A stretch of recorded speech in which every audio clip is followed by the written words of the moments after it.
Assalamualaikum warahmatullahi wabarakatuh. Nama saya Sulfiana Fitri dengan NIM D1A1171123. Untuk kali ini akan membahas tentang rencana strategis Kementerian Pertanian Pembangunan Nasional di tahun 2020 sampai 2024. RRJP 2005 sampai 2025. Sasaran pokok RRJP yang pertama adalah terwujudnya masyarakat yang berakhlak mulia, bermoral, beretika, berbudaya, dan beradab. Kemudian, terwujudnya bangsa yang berdaya saing untuk mencapai masyarakat yang lebih makmur dan sejahtera melalui terbangunnya struktur perekonomian yang kokoh, melandaskan keunggulan kompetitif di berbagai wilayah Indonesia, sektor pertanian dalam arti luas dan pertambangan menjadi basis aktivitas ekonomi yang dikelola secara efisien sehingga menghasilkan komoditi yang berkualitas. Kemudian arah RRJP. Yang pertama, mewujudkan masyarakat yang berakhlak mulia, bermoral, beretika, berbudaya, dan beradab. Kemudian yang kedua, struktur perekonomian diperkuat dengan mendudukkan sektor industri sebagai motor penggerak yang didukung oleh kegiatan pertanian dalam arti luas, kelautan, dan pertambangan yang menghasilkan produk-produk secara efisien, modern, dan berkelanjutan. Kemudian yang ketiga, mewujudkan Indonesia yang demokratis yang dilandaskan hukum. Yang keempat, mewujudkan Indonesia yang aman, damai, dan bersatu. Yang kelima, mewujudkan pembangunan yang lebih merata dan berkeadilan. Yang keenam, mewujudkan Indonesia yang asri dan lestari. Yang ketujuh, mewujudkan Indonesia menjadi negara kepulauan yang mandiri, maju, kuat, dan berbasiskan kepentingan nasional. Kemudian yang kedelapan, mewujudkan Indonesia yang berperan aktif dalam pergaulan internasional. Kemudian ada skala prioritas dalam RPJMN. Pada tahun 2005 sampai 2009, menciptakan Indonesia yang aman dan damai, yang adil dan demokratis, dan yang tingkat kesejahteraan rakyatnya meningkat. Kemudian pada tahun 2010 sampai 2014, peningkatan kualitas sumber daya manusia termasuk pengembangan daya manusia terhadap pengembangan kemampuan ilmu dan teknologi serta penguatan daya saing perekonomian.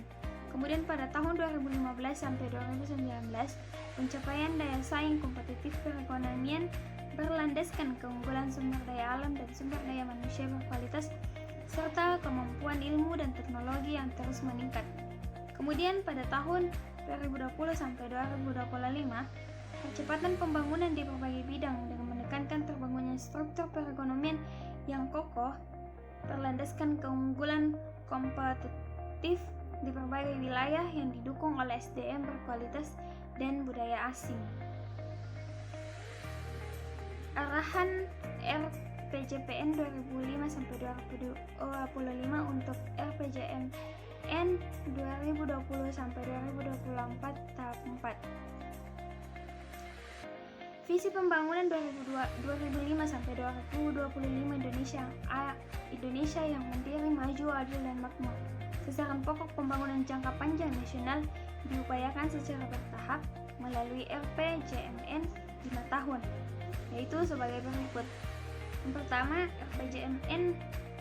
RPJMN pada tahun 2005 sampai 2009 yaitu menata kembali dan membangun Indonesia di segala bidang yang ditunjukkan untuk menciptakan Indonesia yang aman dan damai, yang adil dan demokratis, yang tingkat kesejahteraan rakyatnya meningkat.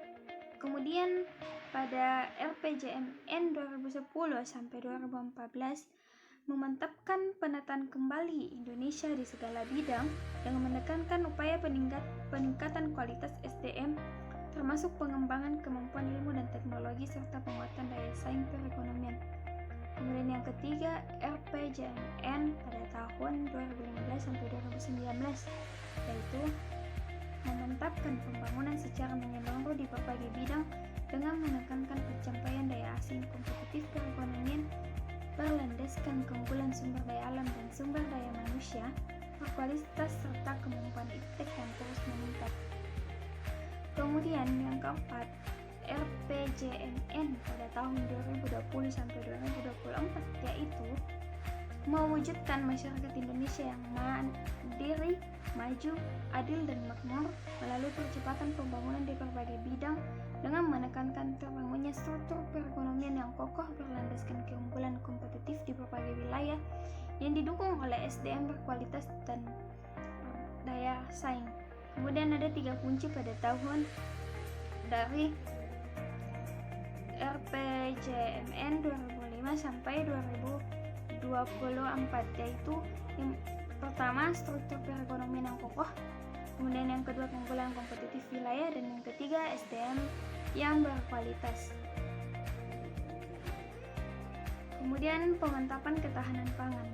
Kondisi saat ini produksi komoditas pertanian meningkat dari padi sebesar 4,7%, jagung 15,2%, daging 15%. Kemudian peningkatan kualitas konsumsi dan gizi masyarakat, skor PPH 88,0 dan angka rawan pangan yaitu 7,91.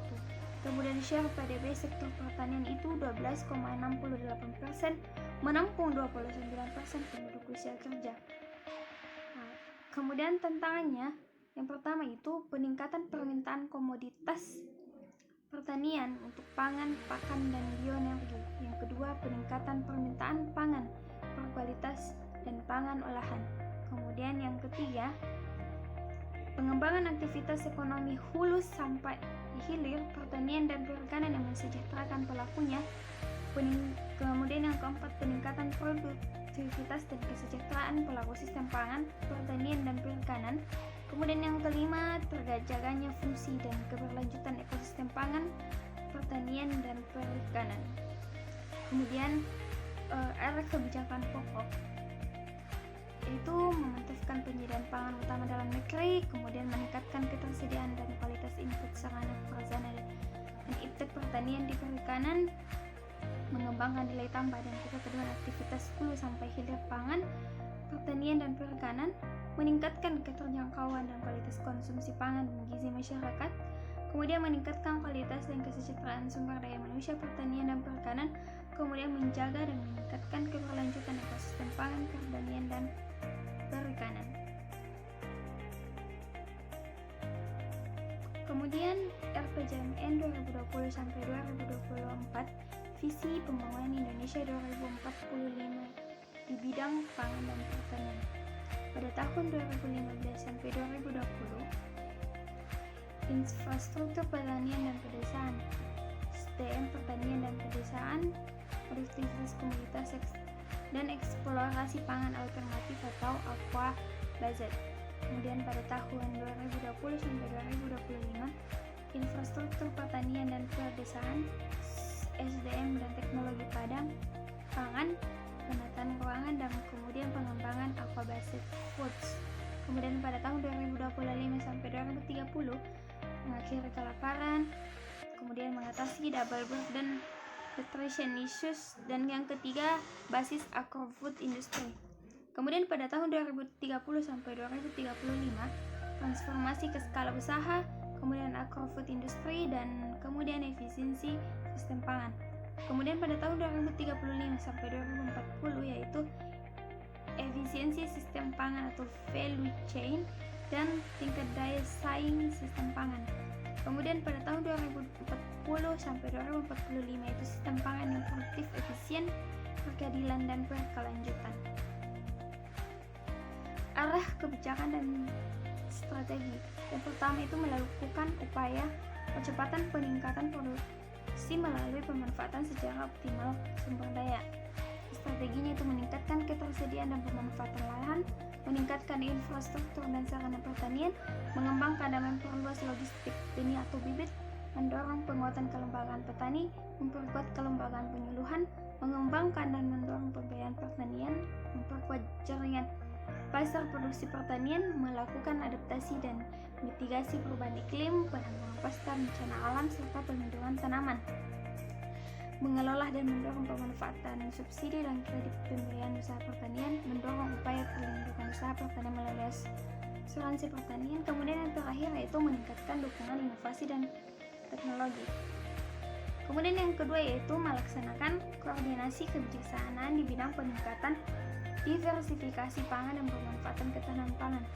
Strateginya yaitu yang pertama melakukan koordinasi, perumusan dan pelaksanaan kebijaksanaan untuk meningkatkan ketersediaan pangan, memperkuat keterjangkauan pangan serta penguatan kelembagaan pangan.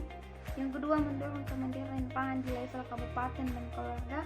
Kemudian yang ketiga yaitu menciptakan kelembagaan konsumsi pangan berbahan sumber daya lokal.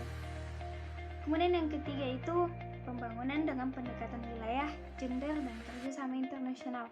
Strateginya itu pengembangan kawasan pertanian. Yang kedua mendukung pengembangan daerah perbatasan dan terbelakang. Yang ketiga mendukung kemandirian pedesaan. Yang ketiga fokus komoditas. Yang keempat penguatan implementasi gender mainstreaming dan di sektor pertanian. Kemudian yang terakhir adalah implementasi kerjasama bilateral, regional, dan internasional dengan berlandaskan kepada kepentingan nasional. Kemudian yang keempat adalah memperkuat faktor pendukung kesuksesan pembangunan pertanian. Yang strateginya adalah meningkatkan kapasitas SDM pertanian. Yang kedua meningkatkan dukungan dengan layanan kekarantinaan, mengelola regulasi, memanfaatkan teknologi informasi dan komunikasi, mengelola sistem perencanaan, mengelola sistem pengawasan, mengelola dan memanfaatkan keanekaragaman hayati. Kemudian yang terakhir adalah mendorong berkembangnya bioindustri dan bioenergi. Terima kasih, itulah tadi penjelasan tentang strategi pembangunan nasional di bidang pertanian. Terima kasih. Assalamualaikum warahmatullahi wabarakatuh.